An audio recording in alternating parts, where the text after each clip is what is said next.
धम्मपद गाथा क्रमांक 401। आज दिनांक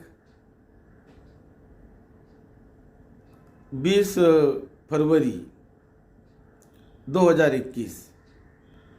ये धम्मपद के गाथा की देशना तथागत भगवान बुद्ध ने श्रावस्ती के जेतवन विहार में कही थी। ये गाथा है। वारी पोखर पत्ते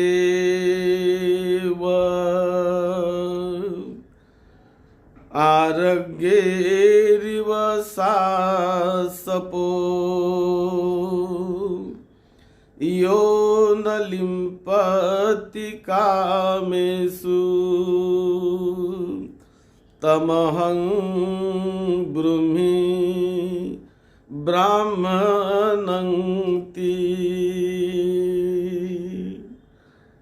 तमहं ब्रूमि ब्राह्मणंति। एक बार तथागत भगवान बुद्ध श्रावस्ती के जेतवन विहार में बड़े भिक्षु संघ के साथ विहार कर रहे थे। ध्यान साधना हेतु वहाँ पर बुद्ध रहते थे। वैसी ये 401 क्रमांक की गाथा 69 गाथा से भी जुड़ी हुई है। जो 69 नंबर की गाथा आई है उसके साथ भी जुड़ी हुई है। यह गाथा की देशना 401 नंबर की गाथा की देशना तथागत भगवान बुद्ध ने उत्पल वर्णा थ्योरी के संबंध में ये गाथा कही है। उत्पल वर्णा थ्योरी ये बड़ी प्रसिद्ध भिक्षुणी थी और उस श्रावस्ती के किसी बड़े धनी श्रेष्ठी कुल पुत्र की वो लड़की थी।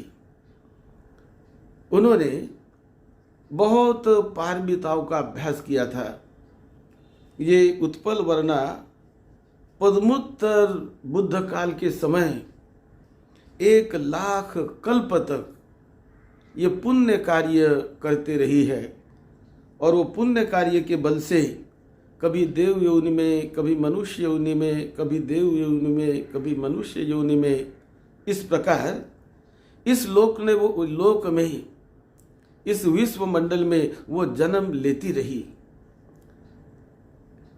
लेकिन इस बुद्ध के काल में जब तथागत भगवान बुद्ध इस धरती पर आए तो इस बुद्ध के काल में उनके अपने पुण्य बल से वो श्रावस्ती के बड़े धनी श्रेष्ठी परिवार के घर में उन्होंने जन्म लिया। वैसी उत्पल वर्णा बहुत ही सुंदर देखने में, बहुत ही वो सुंदर थी। बहुत उनका वर्ण उत्पल जैसे उस कमल के जैसा जो बड़ा गौर वर्ण उसका था, बड़ी सुंदर वो दिखने में थी उनके पुण्य बल से। और इतनी सुंदर होने के कारण कई राजकुमार उन्हें शादी के लिए मांगने के लिए आए। कई धनी परिवार के लोग उनके पिताजी को विनती करने लगे कि अपनी लड़की हमें दे दो।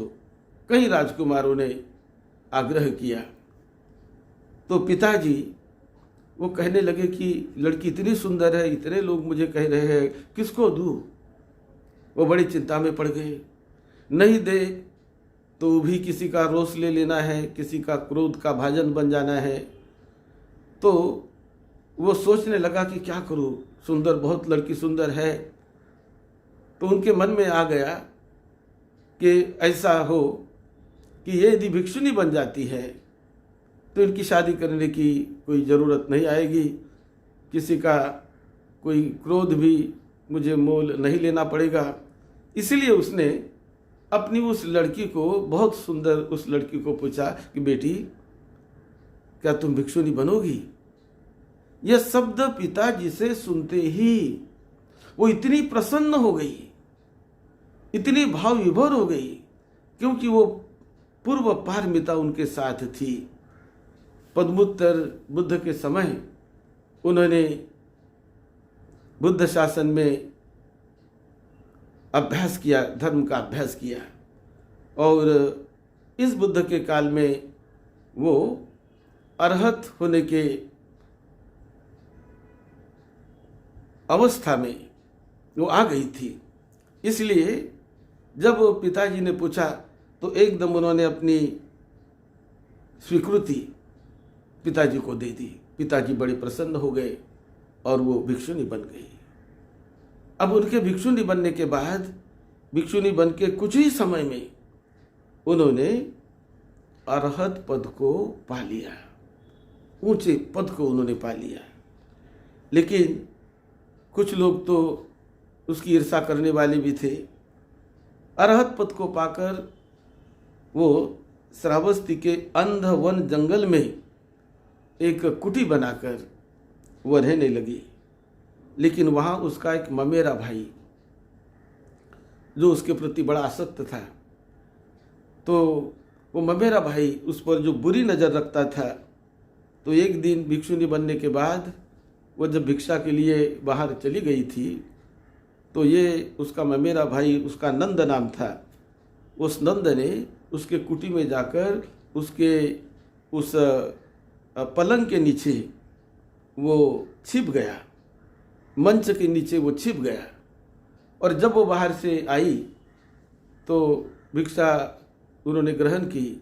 जब बाहर से आई, आकर अपने कुटी में जाकर उसने दरवाज़ा बंद कर लिया।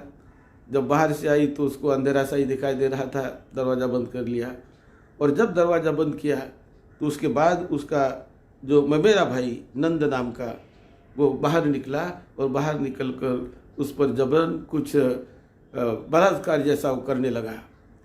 तो वो कहने लगी कि अरे मुझे ये दुष्ट, तुम मुझे भ्रष्ट ना करो, मुझे भ्रष्ट ना करो, इस प्रकार की वो कहने लगी। लेकिन वो माना नहीं और उन्होंने जबरदस्ती करने का प्रयास किया।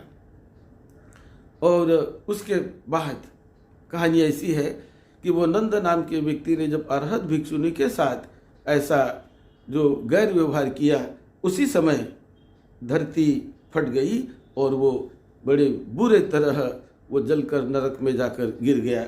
इस प्रकार की ये कहानी बताई जाती है। और ऐसे वो बड़ी अच्छी तरह से वो जीने वाली उत्पल वर्णा भिक्षुनी थी।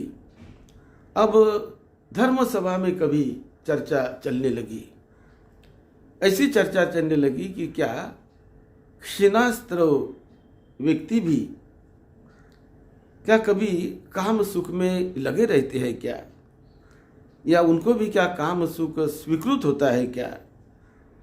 तो ऐसी जब धर्म सभा में चर्चा चल रही थी तो कुछ ने कहा क्यों नहीं, वो भी तो व्यक्ति है, काम सुख उनमें भी होता है।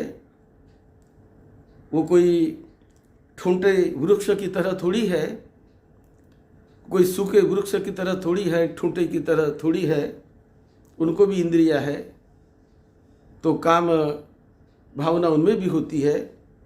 ऐसा कुछ लोग कहने लगे। और उन्होंने, कुछ लोगों ने कहा कि काम भावना होती है, चूहों के बिल जैसे निर्जीव वो नहीं होते, या अनुभवहीन सर्प की तरह वे नहीं होते, उनको भी रक्त मांस का शरीर हमारी तरह, उन्हें भी रक्त मांस का शरीर है, और इसीलिए वो काम सुख स्वीकृत होता है। इस प्रकार की कुछ लोग बात कर रहे थे।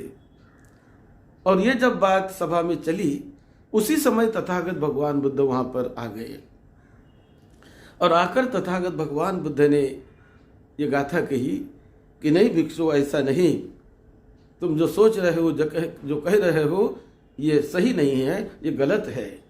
जो अरहत हो जाते हैं वो अरहत भिक्षु के मन में तनई मात्र की भी कोई काम तृष्णा नहीं होती। विषय भोग से, काम सुख से वो पूरी तरह मुक्त हो जाते हैं। जिस प्रकार जो दव बिंदु जब कमल के वो पत्तों पर पड़ते हैं, पद्म के पत्ते पर जब दव बिंदु पड़ते हैं तो वहाँ पर टिकते नहीं, वहाँ दव बिंदु गिरते बराबर नीचे गिर जाते हैं, वो वहाँ टिक नहीं पाते। इसी प्रकार अरहतों में ये काम तृष्णा, काम वासना नहीं होती। फिर बुद्ध ने और भी उदाहरण दिया कि जैसे सरसों के दाने जो होते हैं, वो सरसों के दाने आरे की धार पर यदि रखा जाए तो सरसों के दाने आरे की धार पर टिकते नहीं, खड़े नहीं रहते, वो गिर जाते हैं। इसी प्रकार जो क्षीणास्त्र भिक्षु होते हैं, जिन्होंने अरहत्व पद का साक्षात्कार कर लिया, ऐसे व्यक्ति पूरी तरह उनका मन लोकोत्तर अवस्था के फल को पाकर ये लोकीय स्तर से ऊपर उड़ जाता है। अनंत सुख शांति में, अनंत लोकोत्तर अवस्था में उनका मन गमन करता है। तो कोई वेदना संवेदना से ऊपर उड़ जाते हैं। कई प्रकार के विकार तो उनके मन में होते ही नहीं, जिन्हें अरहत कहते हैं। वो तो सारे विकारों से, क्लेशों से मुक्त हो जाते हैं। इस प्रकार की गाथा तथागत बुद्ध ने ये 69वीं गाथा भी कही थी। मधुवा मय्यति बालो यावं पापं न पच्यति, यदा च पच्यति पापं बालो दुखं निगच्छति। यानी जो मूर्ख व्यक्ति होते हैं वो पाप में लगे रहते हैं, कभी कभी पाप को वो अच्छा मानकर उसमें पड़े रहते हैं, लेकिन जब पाप कर्म फल देते हैं तो वे दुख और कष्ट भोगते हुए उनकी दुर्गति हो जाती है। लेकिन जो व्यक्ति अरहत बन गए, जिन्होंने फल को पा लिया, जिनका मन पूरी तरह निर्मल परिशुद्ध हो गया, वो उनके मन में पाप टिक नहीं पाता, उनके मन में क्लेश क्रोध आदि कुछ टिक नहीं पाता। इस प्रकार का तथागत भगवान बुद्ध ने उपदेश उन सभी भिक्षुओं को दिया। और उस समय ये गाथा तथागत बुद्ध ने उत्पल वर्णा के संबंध में जेतवन विहार में ये गाथा कही है। वारी पोखर पत्तेव आरग्ये रिव सासपो यो न लिम्पन्ति कामेषु तमहं ब्रह्मी ब्राह्मणम। ये ब्राह्मण वर्ग की गाथा है। तो बुद्ध कहते हैं कि जिस प्रकार एक पद्म के पत्ते पर दो बिंदु टिक नहीं पाते, गिरते ही नीचे गिर जाते हैं, दूसरे पत्तों की तरह नहीं, तो वो गिर जाते हैं नीचे। इसी प्रकार सरसों के दाने आरे के धार पर वो टिक नहीं पाते, ऐसे ही लोकोत्तर फल को प्राप्त हुए अरहत भिक्षु का चित्त होता है, उसमें कोई विकार पनप नहीं पाता। वो पूरी तरह विकार से मुक्त होकर करुणा, मैत्री, मुदिता, लोक कल्याण, लोक हित, लोक सुख, यही उनके मन में भाव की तरंगे हमेशा उठते रहती है। हमेशा उनके मन से करुणा बहते रहती है, मंगल मैत्री बहते रहती है। ये बात तथागत बुद्ध ने इस गाथा में कह के बताई। आप सबका मंगल हो, आप सबको निरोगत्व मिले, सबको लंबी उम्र मिले, आपके परिवार के छोटे बड़े सभी को लंबी उम्र मिले, सुख शांति मिले। यही मंगल मैत्री के साथ सद्धम्म की सेवा में, आपकी सेवा में डॉक्टर भदंत राहुल बोधी महाथेरो। आप सबका सबका मंगल हो।